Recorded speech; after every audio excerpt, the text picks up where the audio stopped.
girls. I'm Mrs. Stoll, and I am a teacher for 4-year-olds at the Triphahn Center. And I'd like to read you one of my very favorite books, Giraffes Can't Dance. Giraffes Can't Dance is written by Giles Andreae and Guy Parker Reese. So here we go, Giraffes Can't Dance.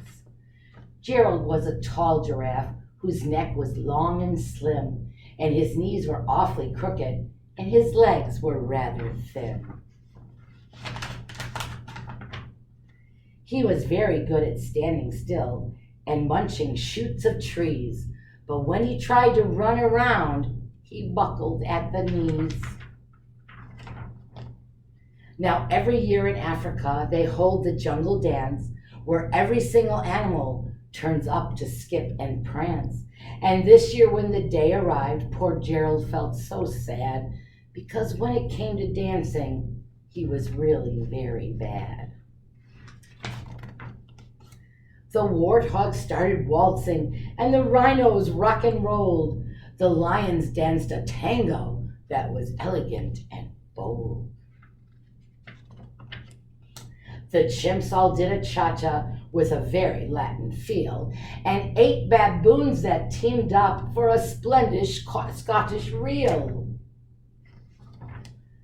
Gerald swallowed bravely, and he walked toward the floor, but the lions saw him coming, and they soon began to roar. "Hey, look at clumsy Gerald!" The animals all sneered. "Giraffes can't dance, you silly fool!" "Oh, Gerald, you're so weird."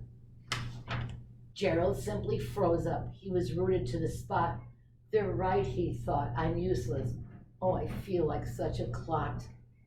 So he crept off from the dance floor, and he started walking home. He'd never felt so sad before. So sad and so alone.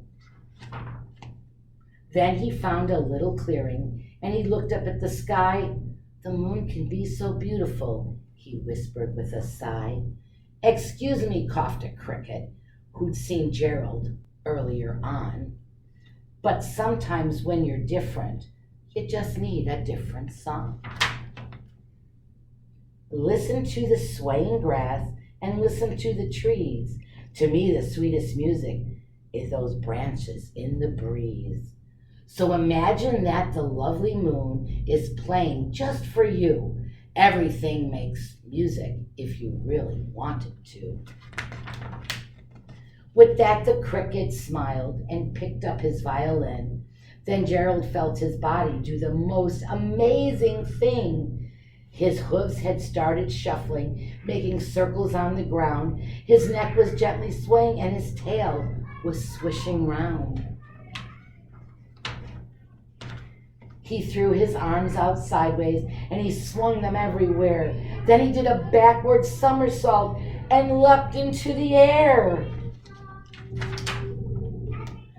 Gerald felt so wonderful. His mouth was open wide. "I am dancing, yes, I'm dancing, Gerald cried. Then one by one each animal who'd been there at the dance arrived while Gerald boogied on and watched him quite entranced.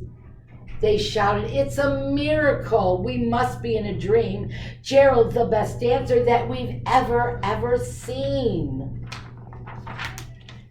"How did you learn to dance like that? Please, Gerald, tell us how." But Gerald simply twirled around and finished with a bow. Then he raised his head and looked up at the moon and stars above. "We all can dance," he said, "when we find music that we love."